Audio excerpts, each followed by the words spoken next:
અવતાર કાળમાં જેમ પ્રભુ અને શ્રી મહાપ્રભુજી જીવોનો ઉદ્ધાર પોતાના સ્વરૂપ બલથી કરે છે, અને આ નવતાર કાળની અંદર ઇહ નામાત્મકે ગ્રંથે સુદાસા નામ સદોદ્ધતિ, એ ન્યાયથી આ વાંગમય દ્વારા, આ વાંગમય જે સ્વરૂપ જે છે આ ગ્રંથો, એમના દ્વારા પ્રભુ અને શ્રી મહાપ્રભુ જીવોનો ઉદ્ધાર કરે છે. પ્રભુનો અવતાર કાળ,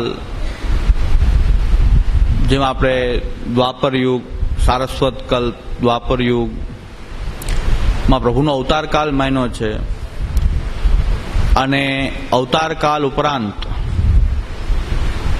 અનવતાર કાળની અંદર જે કૃષ્ણ લીલાનો ભગવાન શ્રી કૃષ્ણની એ જીવોની વચ્ચે પ્રકટ થઈ અને એમનો નિરોધ કરવાની જે લીલા, એ અનવતાર કાળમાં આપનું જે વાંગમય સ્વરૂપ શ્રીમદ ભાગવત, તો ભાગવતમાં એમ કહેવાય છે, મહાત્મ્યમાં એમ કીધું છે કે તિરોધાય પ્રવિષ્ટોયમ શ્રીમદ ભાગવતાર્ણવમ, તિરોધાય પ્રવિષ્ટોયમ શ્રીમદ ભાગવતાર્ણવમ. ભગવાન તિરોધાન થયા પછી ક્યાં પધારી ગયા? તો એ સાક્ષાત વાંગમય સ્વરૂપ, જે વાંગમયી મૂર્તિ પ્રત્યક્ષા યત્ર વર્તતે હરેહે, એમ મહાત્મ્યમાં કીધું છે કે જ્યાં સાક્ષાત ભગવાન હરિ સાક્ષાત બિરાજી રહ્યા છે, એનું જે વાંગમય રૂપ શ્રીમદ ભાગવત છે. અને એ શ્રીમદ ભાગવતનું શ્રવણ, કીર્તન, સ્મરણ કરવામાં આવશે અનવતાર કાળની અંદર. તો જેવો નિરોધ ભગવાન પોતાના સ્વરૂપથી અવતાર કાળમાં કરે છે, તો આ વાંગમય રૂપ દ્વારા પણ શ્રવણ, કીર્તન, સ્મરણની પ્રક્રિયાથી જીવનો નિરોધ અનવતાર કાળમાં પણ થઈ શકે છે. એ જ રીતે મહાપ્રભુ વલ્લભાચાર્ય ચરણ આ ભૂતલ ઉપર 52 વર્ષ બિરાજ્યા, અને તત્પશ્ચાત એમનો જે સમય જે છે આપના તિરોધાન ભૂતલ ઉપરથી આસુર વ્યામોહ લીલા ઉપરાંત આ ભૂતલ ઉપર જેમ શ્રી મહાપ્રભુજી જીવોની વચ્ચે પધારીને કૃષ્ણ સેવા, કૃષ્ણ શરણાગતિ, કૃષ્ણ ભક્તિ, કૃષ્ણ કથા એમનો બોધ કરીને જીવોને ભગવાનમાં નિરોધ સિદ્ધ કરાવતા હતા, એ પણ એ સામર્થ્ય આપની આ વાણી દ્વારા, એ આ જે વાંગમયી મૂર્તિ, જે આ ષોડશ ગ્રંથ છે, એની અંદર એ જ સામર્થ્ય રહેલું છે કે જીવોની અંદર કૃષ્ણ શરણાગતિ, કૃષ્ણ ભક્તિ, કૃષ્ણ કથા, કૃષ્ણ સેવા, એ દ્વારા જીવોનો પણ ફલાત્મક નિરોધ ભગવાન શ્રી કૃષ્ણની લીલાઓમાં એ કરાવવાનું સામર્થ્ય શ્રી આચાર્યચરણની વાણીમાં પણ એટલું જ રહેલું છે. દુર્ભાગ્યથી મહાપ્રભુજીને આપણે બધાએ બેઠકજીમાં માયના, વલ્લભકુલમાં માયના, વૈષ્ણવના હૃદયમાં માયના, પણ જે જગ્યાએ આપણે ખાસ મુખ્યત્વે માનવા જોઈએ આચાર્યચરણના ગ્રંથોમાં, ત્યાં આપણે માયના નહીં. એનું દુષ્પરિણામ ના આપણી શરણાગતિ દ્રઢ થઈ, ન આપણી સેવામાં ફલાત્મકતા, આધિદૈવિક સ્વરૂપ પ્રકટ થઈ શકવું, ન કૃષ્ણ કથાની અંદર ક્યાંક વ્યસનસિદ્ધ થઈ શકવું, ન કૃષ્ણ ભક્તિનો સાચો માર્ગ મળ્યો, ન કોઈ પણ રીતે આપણો જે ઉદ્ધાર થવાના જેટલા દ્વારો હતા, સાચું તીર્થાટન, ના આપણને સાચા તીર્થાટનનો પ્રકાર પ્રાપ્ત થયો, ને આપણે બધા અંધાનું ગાંધવત અથડાતા ભટકાતા રહ્યા.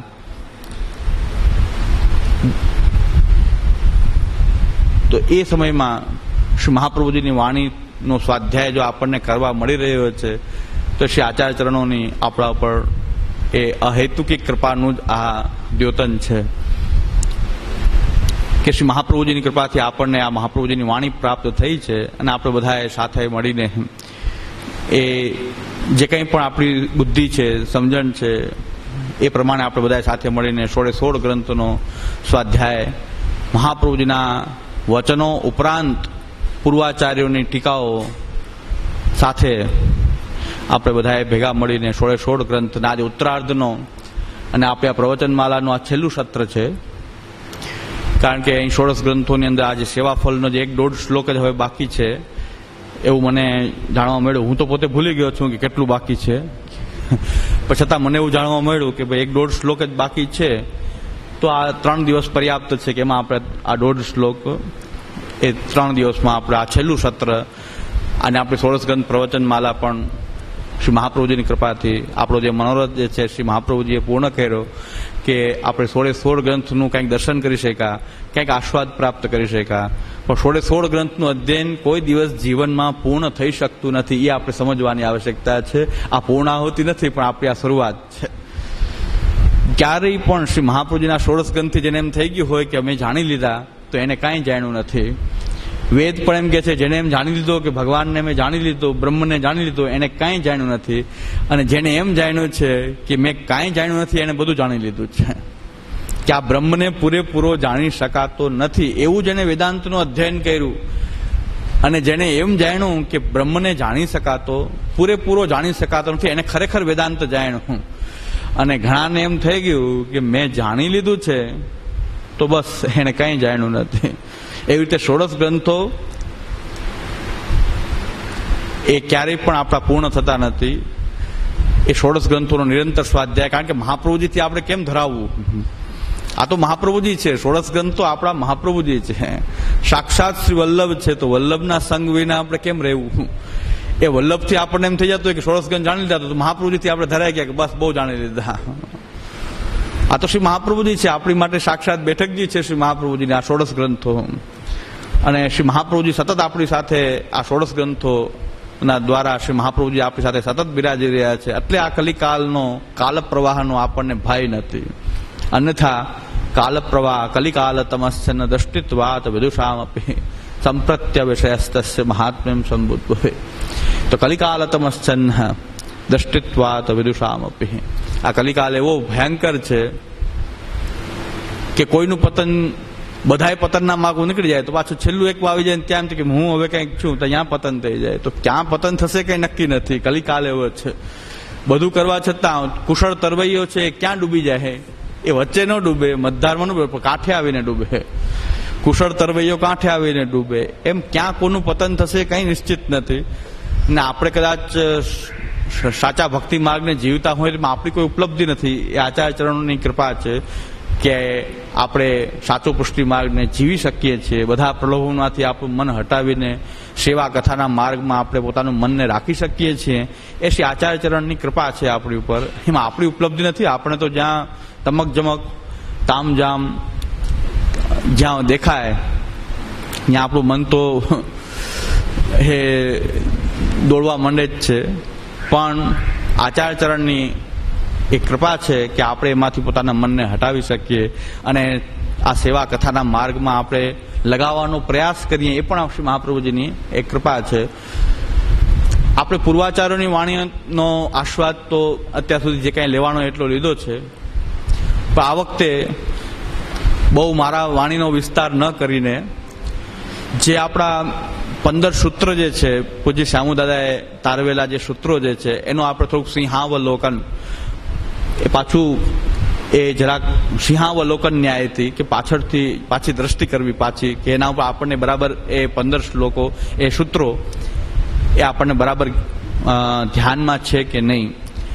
અને બીજા એક મહાન ભગવદ ભક્ત આ સંપ્રદાયના એ જેને કહેવાય સંરક્ષક કહેવાય, તો સંપ્રદાયનું જેને સંરક્ષણ કર્યું એવા મૂલચંદ તેલીવાલા, એમની જે ભૂમિકા જે છે એમનું ગુજરાતી ભાષાંતર આપણે જો સમજી લઈએ તો બધું પ્રવચન આવી જાય. મારે કંઈ વિશેષ બોલવાની આવશ્યકતા નથી.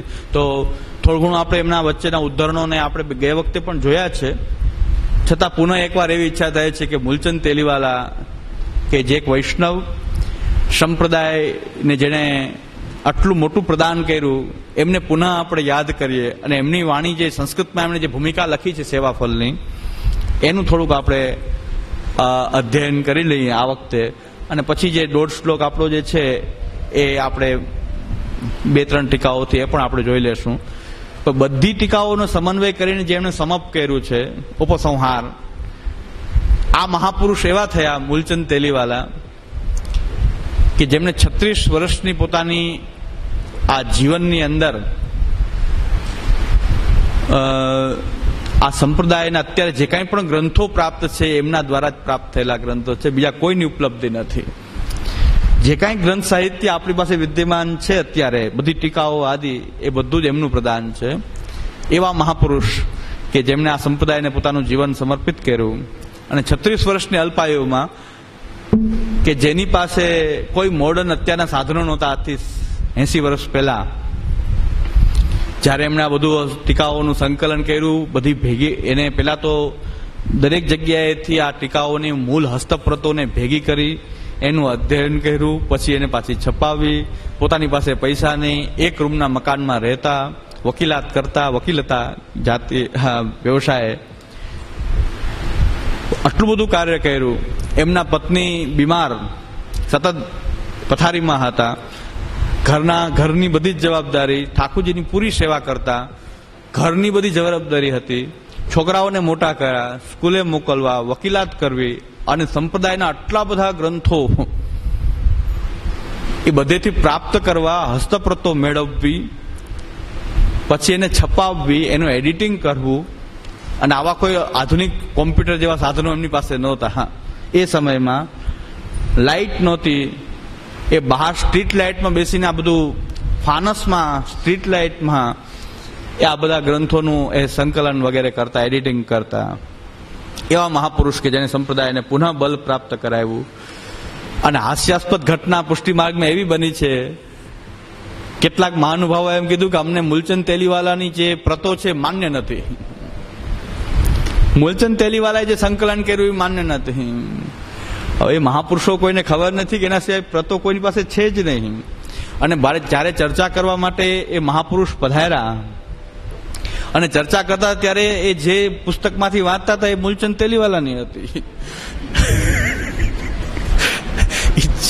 જે પુસ્તકમાંથી એ વાંચતા હતા ચર્ચા સભામાં, હા, એ પુસ્તક તો પાછી આ જ હતી જે મૂલચંદ તેલીવાલાએ એડિટિંગ કરેલી હતી. ક્યાંથી બીજેથી આવી નહોતી, કે હસ્તપ્રત લઈને આવ્યા નહોતા નવી.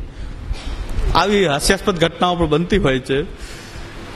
અને હજી ઘણા લોકો મૂલચંદ તેલીવાલાને ગાળો દે છે કે ક્યાંક નરકમાં પડ્યો હશે, નામ હશે ને તેમ હશે. તો ભલે જે કંઈ પણ હોય, નરકમાં તો નરકમાં, પણ એમણે જે આ સંપ્રદાયને જે છે એ ઘણા લોકોને નરકમાંથી બહાર કાઢવાનું કામ એમણે કર્યું છે, ભલે પોતે નરકમાં હોય. જેમ રામાનુજાચાર્યના ગુરુએ ઘણા લોકો નરકમાં પડેલા હતા, જો આ મૂલચંદ તેલીવાલાની પ્રતોનો અભ્યાસ કરી કરીને કેટલાય નરકમાંથી બહાર નીકળ્યા છે, એ ભલે નરકમાં હોય. રામાનુજાચાર્યના ગુરુએ એમને એમ કહેલું કે આ જો મંત્ર હું તને આપું છું, એ જો તું કોઈને કહીશ તો તું નરકમાં જઈશ. ત્યારે રામાનુજાચાર્ય એમ છે કે હું મારા ઉદ્ધાર તો થઈ જતો હોય એક મંત્રથી, જો મારો ઉદ્ધાર, ઓમ નમો નારાયણાય, આ મંત્રથી મારો ઉદ્ધાર થઈ જાય તો કેટલાય લોકો બિચારા સંસારના સમુદ્રમાં ભટકી રહ્યા છે. તો હું એક નરકમાં જાઉં, આ બધાને જો વૈકુંઠ મળતું હોય તો હું એક નરકમાં જાઉં તો શું વાંધો. એને મંદિરોના ગોપુરમ ઉપરથી બધાને કીધું, ગોપુરમ એટલે ઊંચી જે મંદિરની હોય, ગોપુરમ હોય, ત્યાંથી બધાને કીધું કે આવો, મને ઉદ્ધારનો રસ્તો મળી ગયો છે, હું તમને બધાને બતાવું. બધાને મંત્ર આપ્યો, ગુરુની આજ્ઞાનો ભંગ કર્યો. ગુરુએ કીધું કે તું નરકમાં જઈશ જો તું આ મંત્ર બીજાને આપીશ. એને કીધું હું એક નરકમાં જાઉં, પણ કેટલાય લોકોને વૈકુંઠ મળતું હોય તો મને એક નરકમાં શું વાંધો છે. તો એવી રીતે મૂલચંદ તેલીવાલાને ઘણા લોકો અત્યારે એમ કહે છે કે નરકમાં પડ્યા હશે, તો ભલે નરકમાં હોય, પણ એને ઘણા લોકોના નરકને દૂર કરી દીધા, એના ઘણાના જીવનને ફરીથી પુષ્ટિ ભક્તિની અંદર જોડી દીધા. એવું કાર્ય કરનાર મહાપુરુષની વાણી જે છે. અને એ પાછા મગ્નલાલ શાસ્ત્રીના શિષ્ય. મગ્નલાલ શાસ્ત્રી પાસે પોતે ભણ્યા. 36 વર્ષમાં ક્યારે ભણ્યા, ક્યારે આટલું ગ્રંથ અધ્યયન કર્યું, ક્યારે આટલા ગ્રંથોનું સંકલન કરી લીધું, ક્યારે એટલું લખી લીધું, ક્યારે એટલું એડિટિંગ કરી લીધું, કેટલું છપાવી દીધું, અને 36 વર્ષમાં દેહ છોડી દીધો. તો પાછા ભણાવતા, પુરુષોત્તમજીના ગ્રંથો એ ભણાવતા હતા, એ પાઠશાળા ચલાવતા, કે પુરુષોત્તમજીના ગ્રંથ પોતે ભણાવતા. ભણતા પણ ખરા, ભણાવતા, ગ્રંથોને છપાવતા, કેટલું બધું કાર્ય કરતા. પૈસા નહોતા બિલકુલ, પૈસા એમની પાસે હતા નહીં, એક રૂમના મકાનમાં રહેતા. આવા મહાપુરુષ કે જેને સંપ્રદાયને આટલું પ્રદાન કર્યું, એની કમસે કમ એની વાણી આપણે સાંભળીએ કે એ કેવી વાણી બોલતા હતા, કેવી એમની ઓજસ્વી વાણી હતી. તો આ વખતે મને એમ થાય છે કે મારી તો બહુ સાંભળી તમે, પણ મારી વાણી કરતા એવા મહાપુરુષની વાણી સાંભળીએ કે એમની કેવી ઓજસ્વી વાણી અંદર સંપ્રદાયના સિદ્ધાંતોને કહેતા હતા. તો આ વખતે મને લાગે છે કે આપણે એમની વાણીનો સ્વાધ્યાય ભાષાંતર સહિત, હું ગુજરાતી, એમણે સંસ્કૃતમાં લખ્યું છે બધું, એટલે એ ગુજરાતી ભાષાંતર પણ હું કરતો જઈશ જેટલું થઈ શકે એટલું. પણ આ વખતે આપણા ષોડશગ્રંથ પ્રવચન માલાનું આ છેલ્લું આ સત્ર છે એ નિશ્ચિત છે કે આ સેવાફળ આપણો અધ્યયન પૂરો થઈ જશે. પણ જેટલું કંઈક વાણીનો આસ્વાદ આજના દિવસમાં એમ વિચાર્યું કે આજે મૂલચંદ તેલીવાલાના વાણી દ્વારા સમપ કરી ઉપસંહાર કરી રહ્યા છે. જો બધી ટીકાઓને સંકલિત કરીને શું સ્વારસ્ય નીકળે છે એ સ્વારસ્યને પોતે સમજાવી રહ્યા છે. એટલે હું કહું છું કે આપણે બધા એ મૂલચંદ તેલીવાલાના વચનોને ધ્યાનથી સાંભળશું તો આપણે બધી ટીકાઓનો સારાંશ પણ આપણા હાથમાં આવી જશે. અને પૂજ્ય શ્યામુદાદાએ જે 15 સૂત્રો આની અંદરથી તારવેલા છે એટલું સમજી લેશું તો આટલું સિંહાવલોકન એટલે ફરીથી આટલું આપણે જોવું જોઈએ. હવે મને એ યાદ નથી કે આ મૂલચંદ તેલીવાલાને મને લાગે અક્ષરશઃ ભાષાંતર આપણે કરેલું નથી, વચ્ચે વચ્ચે ઉદ્ધરણો આપણે લીધા છે. પણ મને એમ લાગે છે આ વખતે એમને આ પછી આવા મહાપુરુષોને આપણે ક્યારે એમની વાણી સાંભળવા મળશે. એટલે એમ થઈ જાય કે આજનો લાવો લીજીએ કાલ કેને દીધી છે એ ન્યાય.